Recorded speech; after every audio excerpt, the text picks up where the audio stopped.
What if love was actually the magic ingredient to creating all of the success, all of what you want, and really making it simple? That's what we're going to be talking about today on Amplify Your Marketing Message. I am thrilled to be introducing you to our guest today. This is Teresa K. Page. She is a fabulous human being that I had the opportunity to connect with.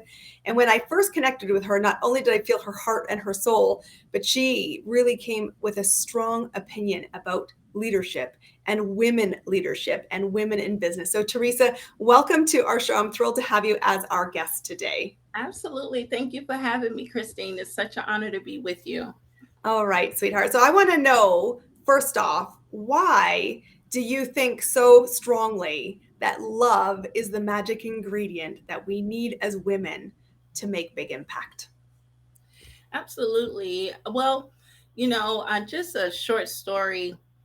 Maybe it was a few years ago. I attended a women's event, a business event in downtown Atlanta. And what really struck me at this particular event, with all of the powerful information that we were discussing, as far as how women can navigate in business. There was a particular lady that asked a question, and she said, with all of the wonderful things that women can do, there still seems to be something that's missing. And what is it? What is it that maybe keeps us as small business owners instead of being able to be CEOs over large enterprises or different things like that, with all of the wonderful things that we can do, such as being mothers or building homes, all of those kind of things. And so I found what was interesting in that particular space was that all of the things that we typically know about, as far as negative self talk or genderism, classism, all of those things came to the forefront or to the floor as a plausible answer. But I left that particular event because that question still kind of hung up in the air. It was never answered really. We were just kind of throwing things up against the wall to see which would stick. And even though all of those things have been factors that has hindered women over the years, I believe when I left that particular event, I then went on this purpose development process. And what I've come to understand is that it's not what's holding women back, whether culturally or religiously or just socially. It's not what's holding us back, because we know that there are certain oppressions that has hindered women for years, but it's more so about the revelation of the power of what can move us forward. And that is the simplicity as well as the majesty of love. And I do believe that love is the ultimate success factor for women. And it's not just necessarily the just the power of love, but it's also the comprehension of love, that we have to know that we're loved and that we're wholly loved. So the reason why I believe that love is our superpower, I think that in the workplace we've been convinced as women to kind of leave that particular part of ourselves at home. But whether we know it or not, as women, love is really built into our DNA. I believe that. I believe it's built into our blood, because it is the center of everything that we do. It's at the center of how we perceive the world. It's at the center of how we interact with others. It is at the center of how we even see ourselves, how we make our decisions, how we perform, either how well we perform or how well we do not perform. It has everything to do, it is at the core of what we do. Even the way that we create or even create a business, it is based upon who we love or what it is that we love or what we're passionate about, which even drives our creativity that can also lead into a business where we can provide a good and a service. So I just think that love is just so important for us because it is our absolute superpower. And I think for most women, or for probably women in general, is that we do just see love as an emotion. I think the key is, if we can leave it there in that space, leave it there when it's necessary. But how can we also apply it to other areas of our lives where we can actually use it as a skill set, and how we can actually use love as a competency, whether it's in our business models, in our homes, in our relationships. So that's the key. We have to become skillful. And I think that we have to reimagine love beyond that emotional space and actually be able to learn how to apply it in all of our situations, regardless of how intense it is, that it can be applicable as a skill set and as a competency to help us to resolve all of our issues. This is a really interesting thing. I love their distinction that you're making between love is an emotion and it is an action. And, one of the biggest challenges I know I was tasked with was to shift and own all of me in the business journey. Because when we grow up, we often think, you're right, that's a soft emotion. It is one that's not always welcomed and it can feel volatile in the workplace. And so we learn to shut it down, which is innate in who we are. And when I started the big growth journey and really started seeing my business move was when I was challenged by another woman to say, what happens if all of you shows up? What happens if you simply loved more? What happens if you just simply cared and showed that you cared? Because I think when you're one to one, we feel safe and we might be more vulnerable with our gifts and more vulnerable with the fact that we are wobbly and we're nervous and it's uncomfortable growing a business. And it was uncomfortable. And I will tell you and share with the audience, I sought guidance in this. I didn't do this by myself because if left to my own devices, I was very successful hiding that. And so I'm curious as you left this, and I love that story. Thank you for sharing it. How do you personally walk this talk as you're building your own business? Yes, I think as I walk this talk and building my own business, and I'm still a solopreneur, but the way that I walk this talk is just an experience just like this. I mean, Christine, I mean, we just met, at a networking event. But then, and of course, you know how those go. We're always thrown into a room for a good 3 to 5 minutes. Everybody kind of talk about what you do. Throw your information in the chat. But You gotta stop that. That's not really how it should be done, but you're right. That is what we see far too often.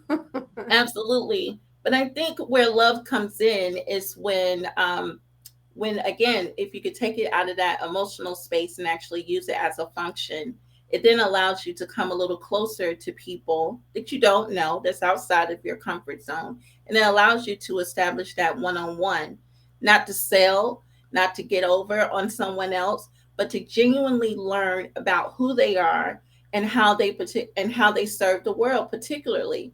And then if there's a place to collaborate, or even to partner in something, and again, still not trying to sell or still not trying to get over. To me, that is a demonstration of love.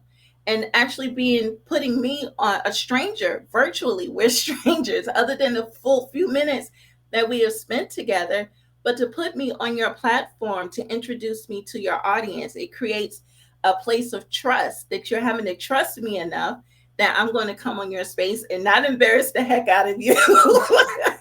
And you're not. Right. And also that you trust me to share some pieces of value that your audience may be able to glean from. I think that is a demonstration of love right there.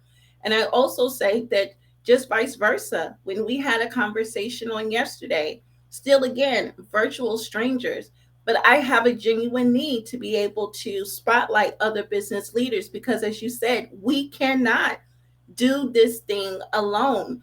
And so I think that we have the opportunity to learn from one another.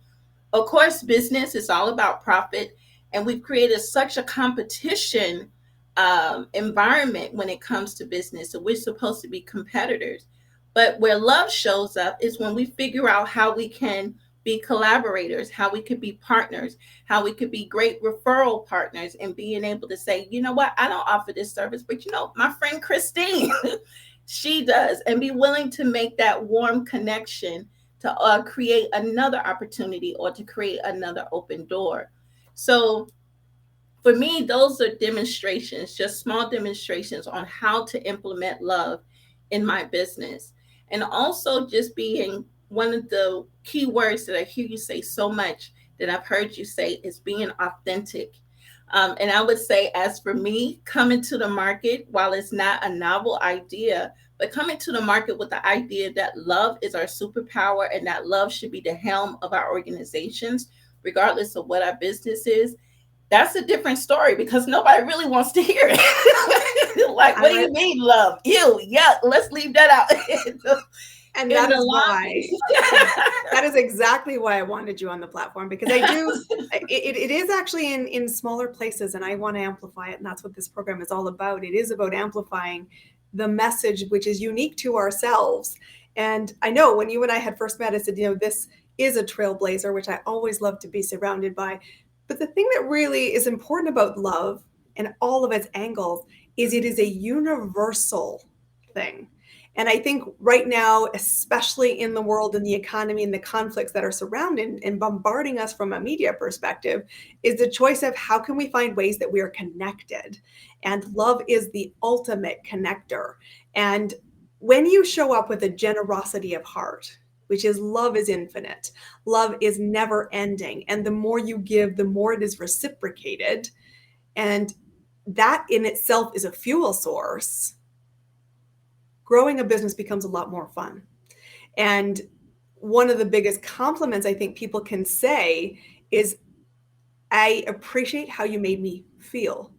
We might really struggle to verbalize, I love you, to strangers, and it feels uncomfortable. Yeah. But I will tell you, in the last 3 years in my business, that word has come up a lot with people I have never physically stood face to face with.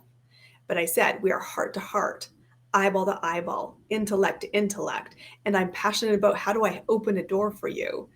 Not because one day you may be a client, because I think what you're doing is awesome. And I want to be surrounded by awesome people. And when we do that, we really weave this fabric, which love is a huge part of. So I'm curious, for the world that and the work that you're doing, do you see women starting to feel more comfortable with this? And how do we support women to take the actions that you already say, I'm starting to do it by example? How do we create more movement around it? Well, I believe that just based on what I've seen, just in my observations, and a lot of where I see more observations is more so in networking.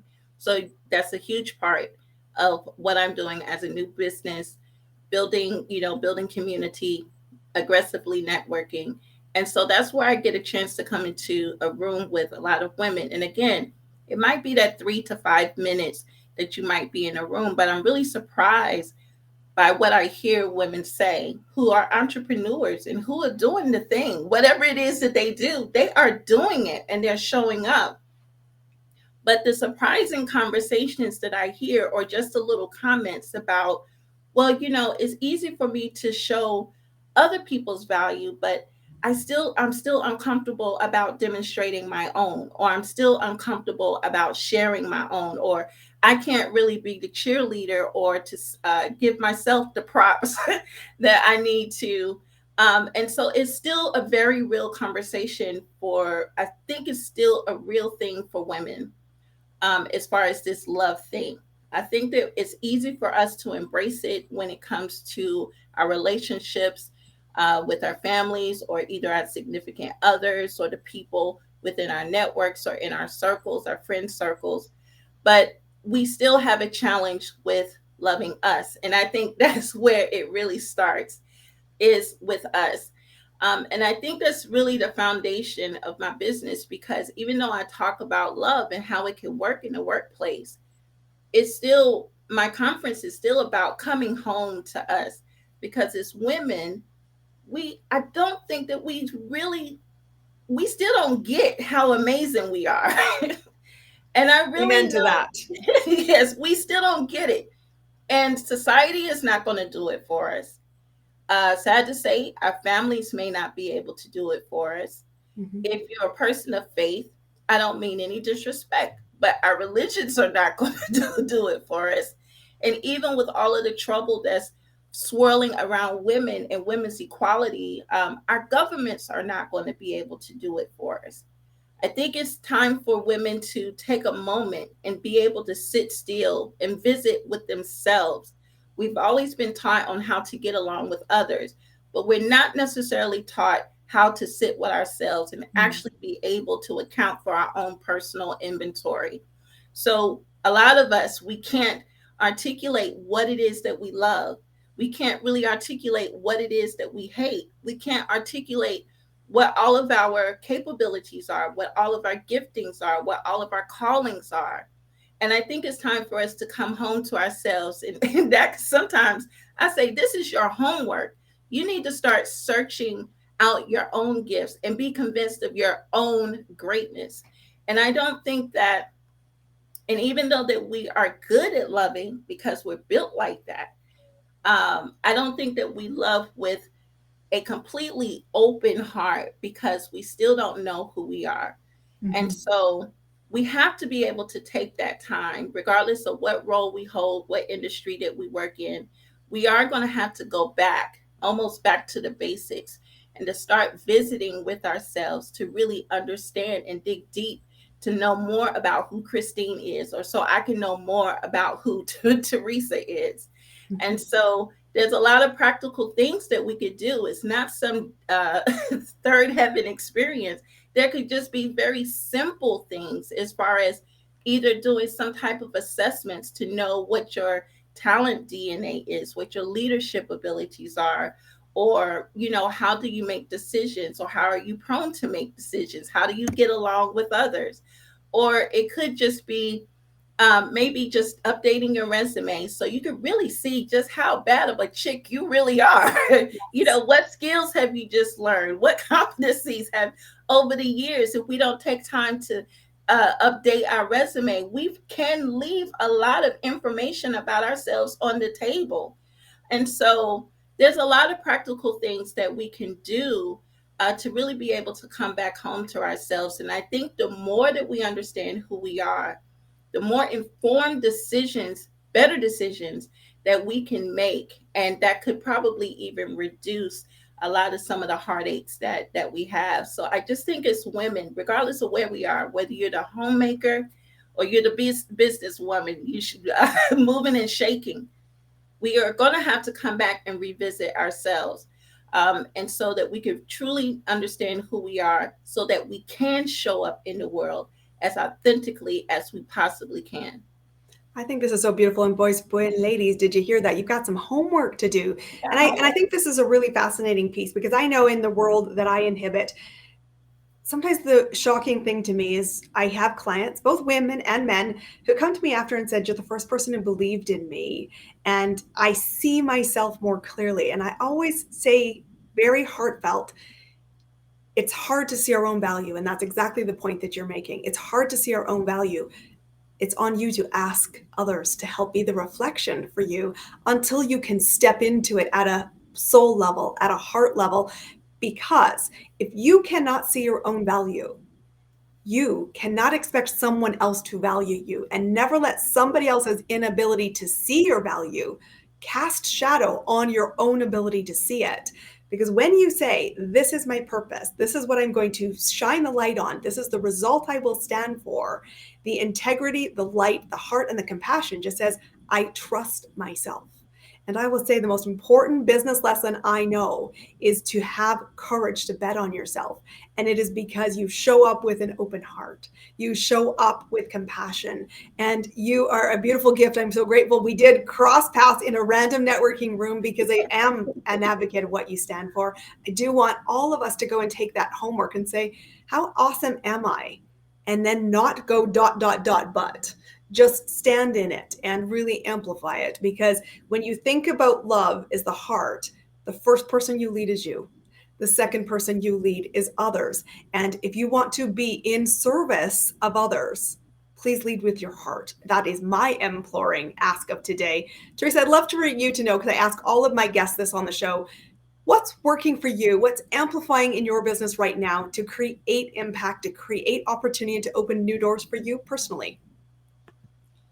Well, I would say is being willing to stand up for myself. I just agree wholeheartedly with what you're sharing. I know that this is a what I'm coming to the market with. As I mentioned, it's not necessarily novel. However, it is a different perspective. And so I will say that for a little while, I was kind of teetering, tottering because We all wobble. because because I'm faith based in nature. I am a faith based organization, but I was trying to, but I wanted to have a universal appeal. So, you know how we do it. You try to use some like inspirational words without saying, God or this or that, because you don't want to offend anyone. But I finally had to come to the place of saying, you know what, Teresa, this is who you are, and you can't be ashamed. You have a particular message that you need to bring to the market. I think what is helping me now is understanding, finally coming to the conclusion that I'm not for everybody, and I'm cool with that.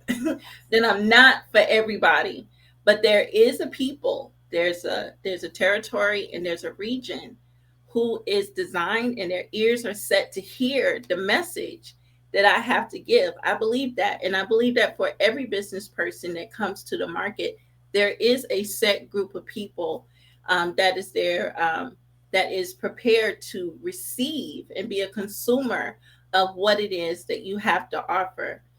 So I think that as I move forward, still, as I said, building community is where my heart is right now. And then also stepping out of a zone, because I've been in the education space for such a long time that people just see me in that education space. So I'm also having to be okay that I have to build new relationships and forge new relationships with people who may not believe like me, who don't look like me, or, but who are opening the door to say, Teresa, we want you to come in and we want to hear you.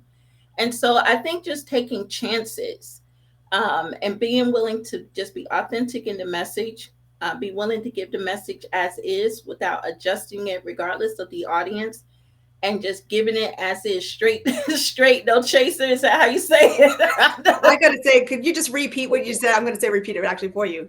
Don't adjust what you're saying to fit in. If you truly want to amplify your marketing message, own it. Own it. And if you need some Absolutely. support, Teresa, where do people find you to know more about the work you do? Yes, they can find me on my website at teresakpage.squarespace.com. Let me make sure I got that right. We'll make sure she Okay. gets it right. We'll put it in the notes below. Yes, it's teresakpage.squarespace.com. They can always find me there, and all of the links on how to be able to connect with me on YouTube as well as LinkedIn. They're there, as well as how to outreach to me via email, or even just to schedule a meeting to say hello, or for some complimentary coaching. So all of that information, teresakpage.squarespace.com, and please subscribe when you visit. Guys, I want to invite you to please do connect with Teresa. And this is a really important episode. I felt it was important to bring it in, especially in the light and times that we're in now. Love is the heart of leadership. Owning your story and not adjusting it, recognizing and having faith that your audience is out there is truly how you will amplify your marketing message, create that impact, and money will always follow. Make sure you've got your priorities in that order. Thank you for being our guest today. For all of our audience, be sure to subscribe to this podcast. Share it to someone who you know is wobbling and needs some support. And if you need resources, check out what Teresa offers. Of course, check out what we offer in Clear Acceleration Inc. Until next time, lead with your heart and love more. We'll see you all on our next episode.